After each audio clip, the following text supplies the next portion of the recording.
Meski bukan yang terkuat di dunia, pasukan elit yang dimiliki TNI cukup ditakuti dunia. Sederet prestasi dan sepak terjang mereka membuat banyak negara geleng-geleng kepala dan pantas angkat topi dengan kehebatan TNI.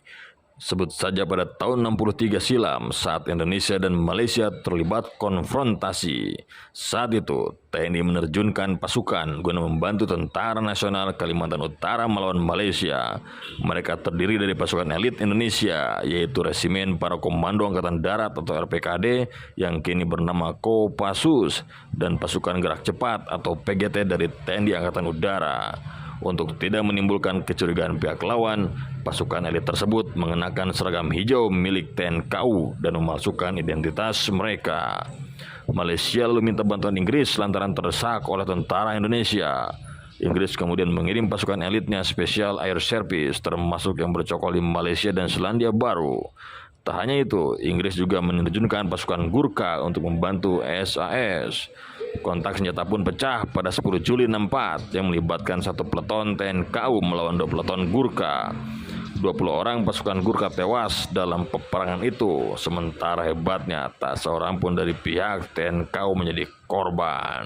Hal ini tentu membuat rakyat Indonesia patut berbangga karena memiliki pasukan elit yang berhasil mengalahkan pasukan elit Inggris. Salah satu pejuang Indonesia dalam operasi Ganyang Malaysia Dwi Kora pernah menuturkan kisah kala bertempur melawan pasukan khusus udara Inggris dan Selandia Baru adalah Pelda Purnawirawan Sumaji, mantan anggota RPKD, maka pernah bertempur menghadapi SAS Inggris.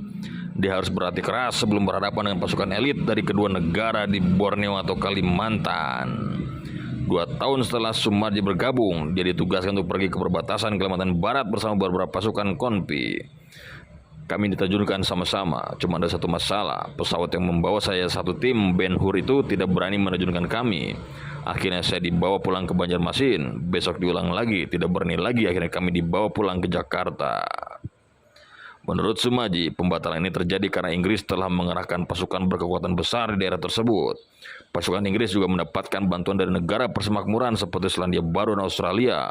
Selain itu, ex-komando KONPI Ben Hur Mayor Purnawiran Urip Sucipto dalam sebuah dokumen di Pusat Sejarah Kopassus menuturkan, kegagalan pendaratan KONPI B ini terjadi karena cuaca buruk dan sasaran yang tak ditemukan. Pasukan KONPI Ben Hur B yang menaungi Sumaji kemudian harus mundur dan kembali ke Jantung untuk berlatih.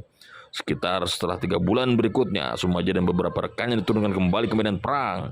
Sebanyak 3 kompi dikerahkan untuk menyerang Pang Amo yang mana merupakan pos terbesar musuh. Ada 3 kompi, intinya adalah kompi Ben Hur. Kompi Ben Hur ini yang akan melakukan serangan. 2 kompi lainnya sebagai penindas dan penutup, ujar Sumaji lagi. Taktiknya menyebar tim kecil sebagai intel lapangan. Saat itu perintah Pak Sarwedi, komandan PKD, tanggap Inggris hidup-hidup. Namun serangan di Pang Amo gagal akibat medan yang berat dan informasi intelijen yang tidak tepat.